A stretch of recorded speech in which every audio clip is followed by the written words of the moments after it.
Leonardo here, and today we have our first game against a subscriber. If you all would also like to play against me, please see the description section below for details. And so during this game, I wanted to play something that wasn't too theoretical.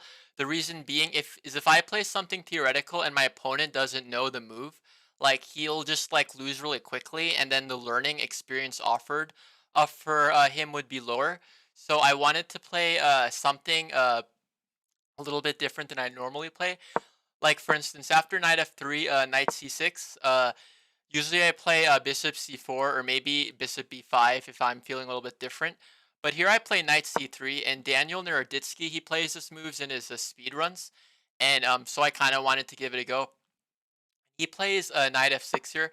And also another thing I want to mention is because I want my subscriber to learn as much as he can during this game, I'm going to go like very in depth with my thought process and what I thought, even if it might seem maybe like for the more advanced viewers a little bit basic.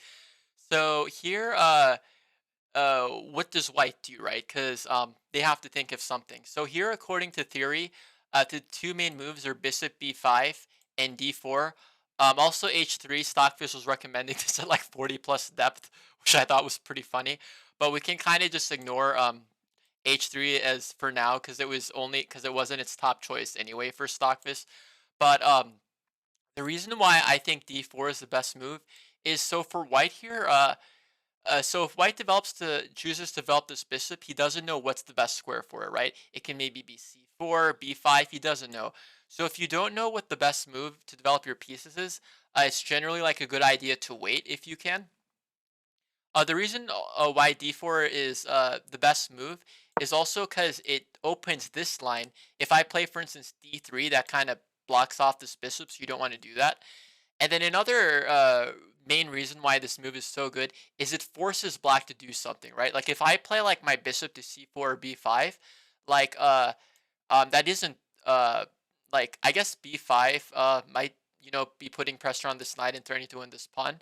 But again, we don't know the best square for this bishop, but this move attacks this pawn actually, and it's threatening to win the pawn. So black has to do something here.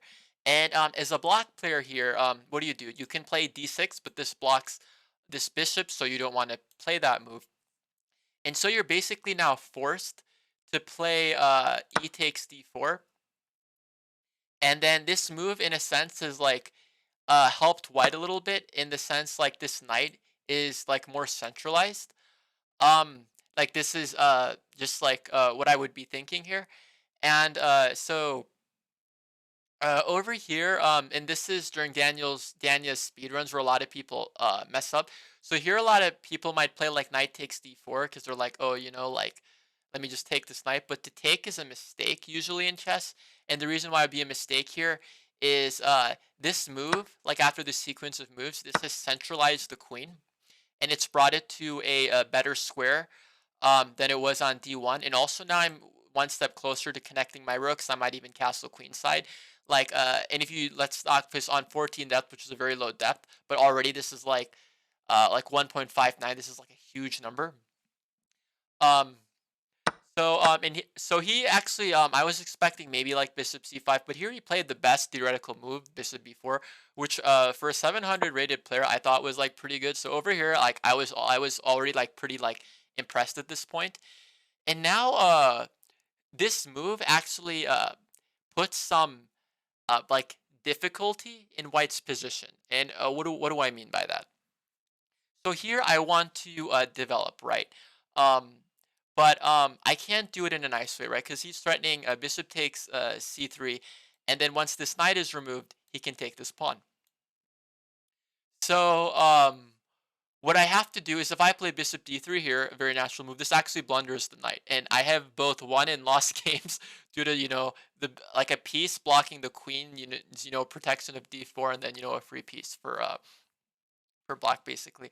So if I can't play that move, okay, you think what about e5? But e5 like blunders the pawn because okay, so can I play f3? Maybe to start some like attack on the king side. Like Dragon Sicilian Yugoslav attack style.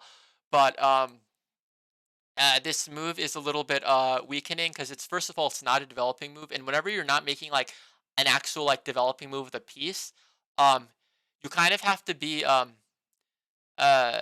like I don't know what the right word is, but maybe like a little bit uneasy, or like usually if you look at like just like games with high rated players, like usually the developing move is the best move. If it's not a developing move, then it better be like a really good move in some other sense in order for that move to make to be the best move or whatever.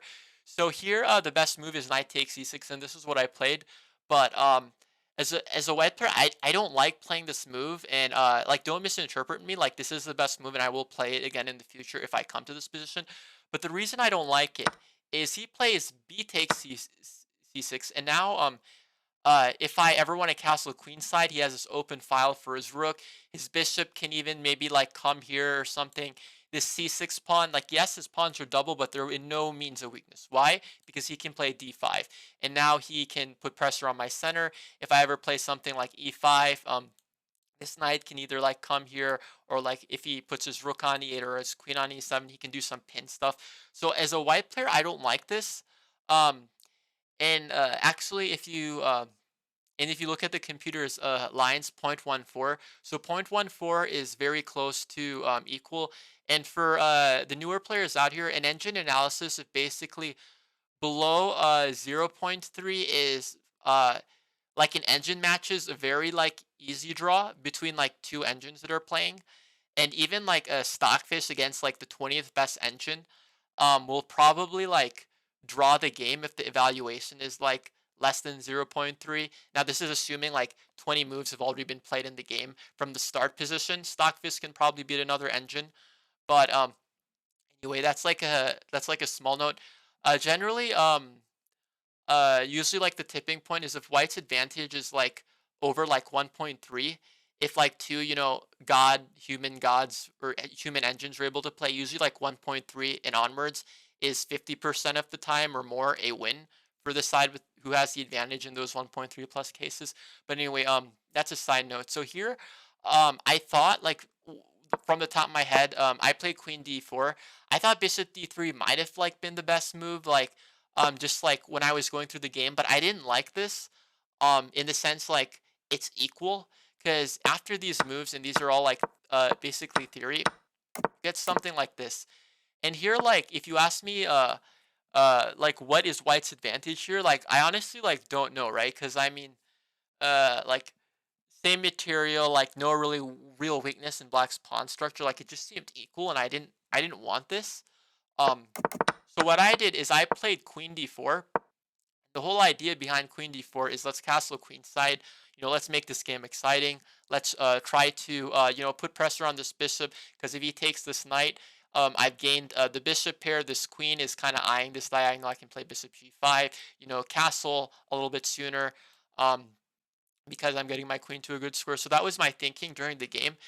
But here he played c5, and when I first saw c5, I didn't like the move, because I thought like because like in Danya speedruns, sometimes like the move c5 it seriously weakens like this pawn.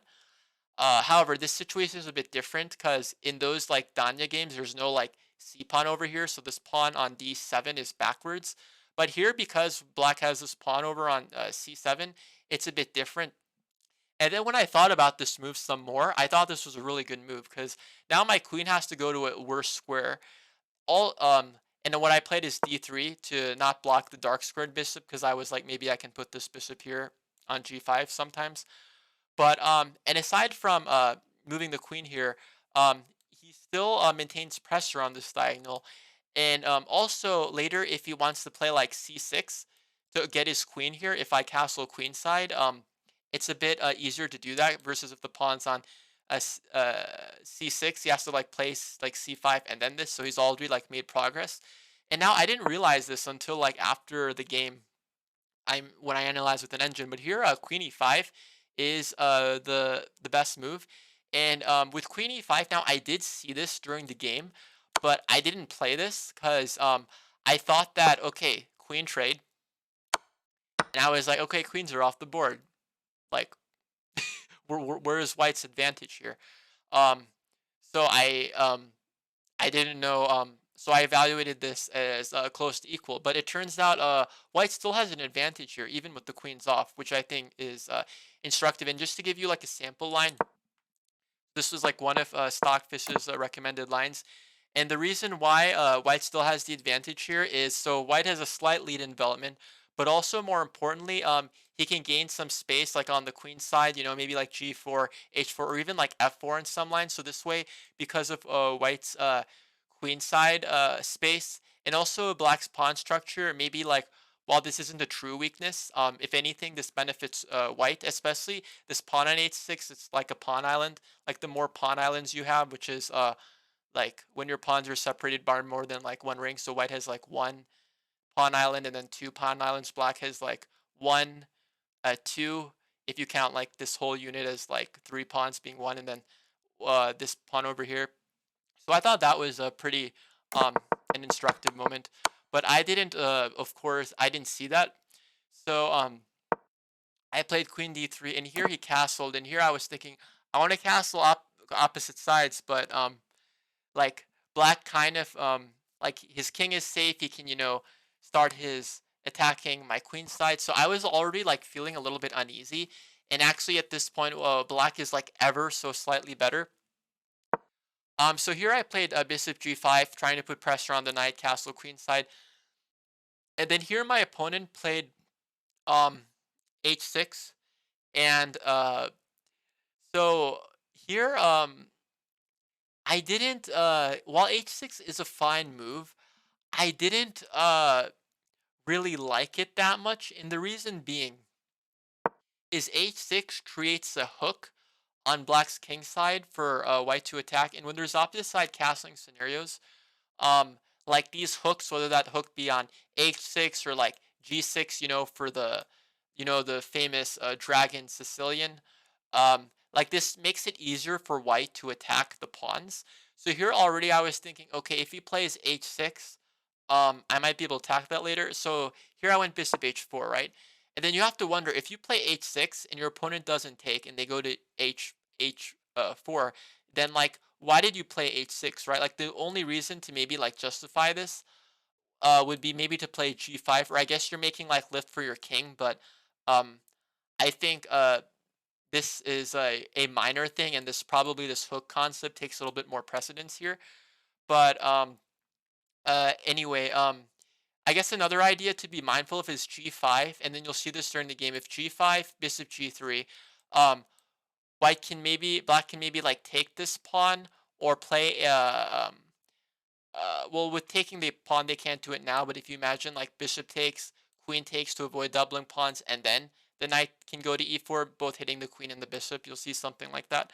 But anyway, and over here, I just have a line recommended by Stockfish. So here, interestingly enough, Stockfish does want to take, and the main, and this is pretty interesting, but here white is just giving up a pawn because it's opposite side castling, right? So pawns don't matter as much.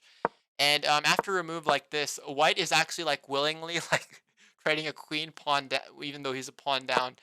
Um, and black is refusing because apparently if he takes like um what happens is, even though black is up a pawn, um what will end up happening is, if after bishop takes d5, we have a case of opposite colored bishops. So in opposite colored bishops, which are like probably one of the most famous, or like in chess, it's like one of the most drawn. I think it is the most uh, likely to be drawn ending.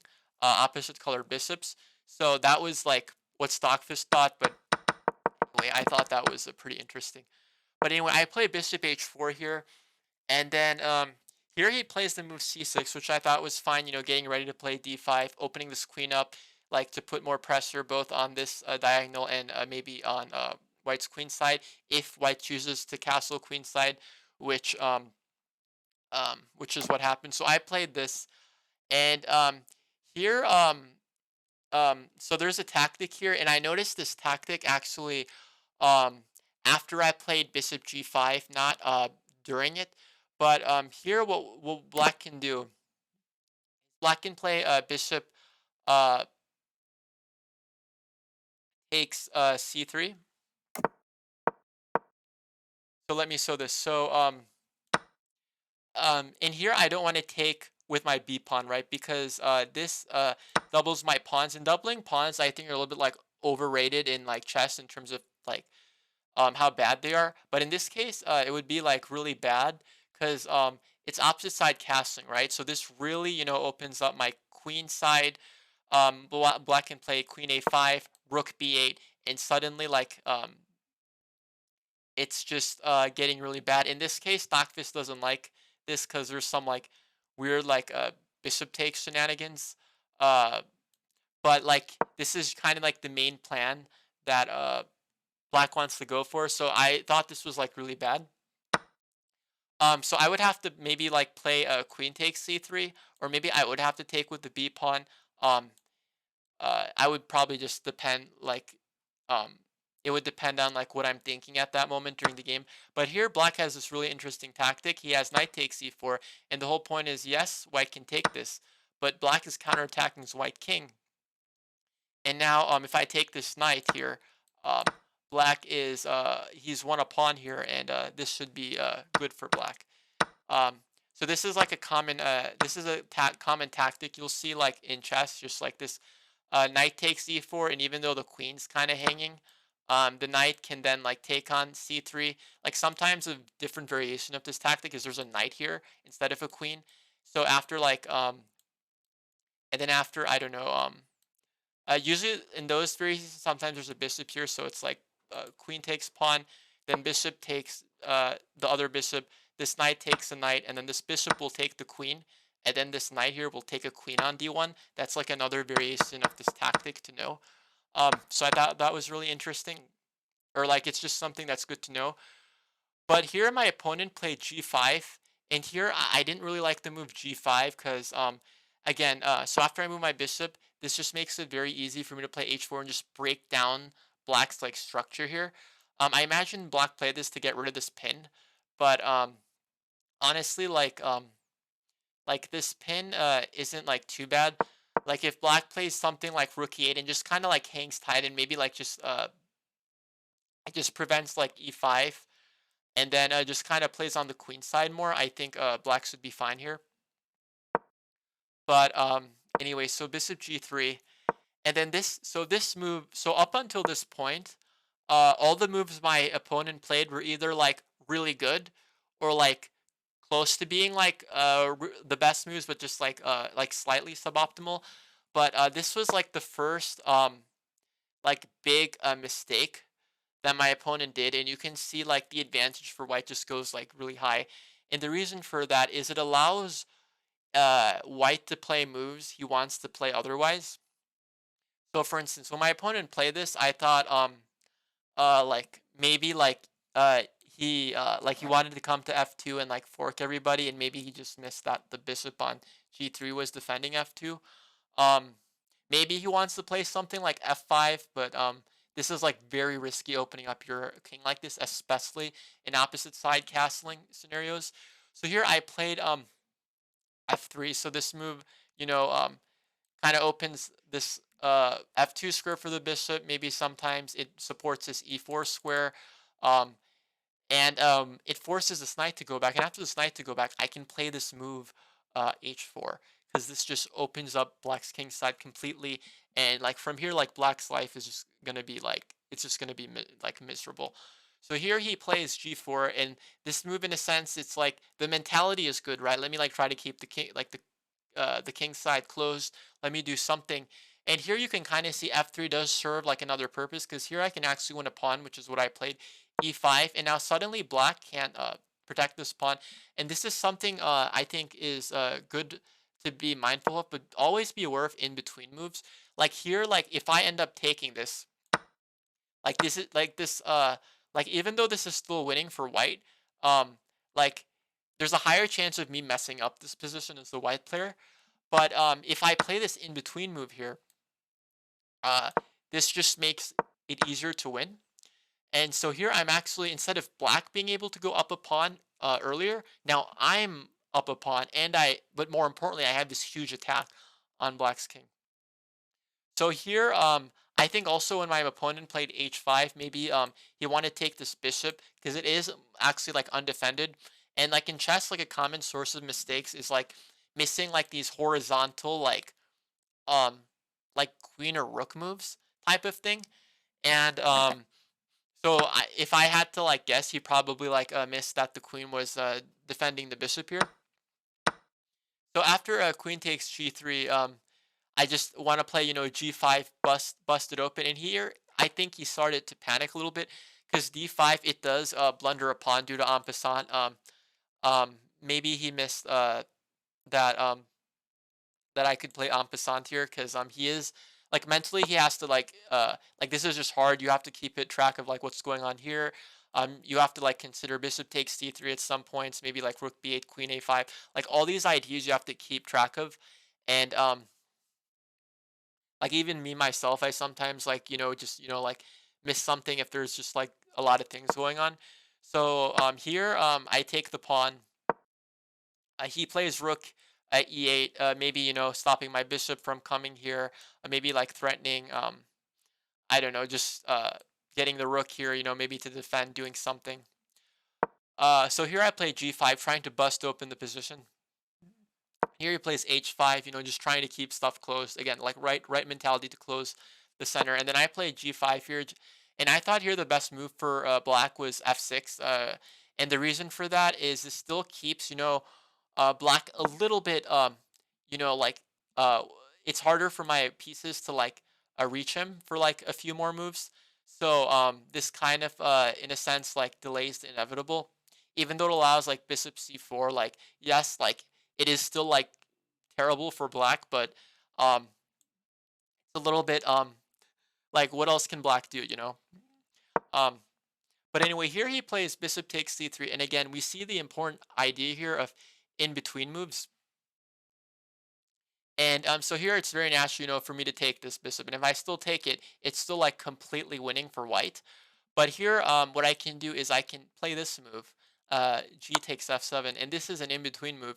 And now, an important idea to keep in mind here as a white player is in some positions, if like let's say this pawn wasn't here, um, so if it wasn't a double check forcing the king to move, black might be able to block this check with bishop g7 here. So this is just something to be mindful of. But like he can't do it here, so this is fine. So after he takes this, I was like, okay, I can still take the bishop, but again, we don't have to. We can play another in-between move, bishop c4. And here during the game, I calculated if he plays bishop e6, I can at the very least take this bishop, and then my rooks are connected. I'm up, I believe, one or two pawns, and this is just like good for me.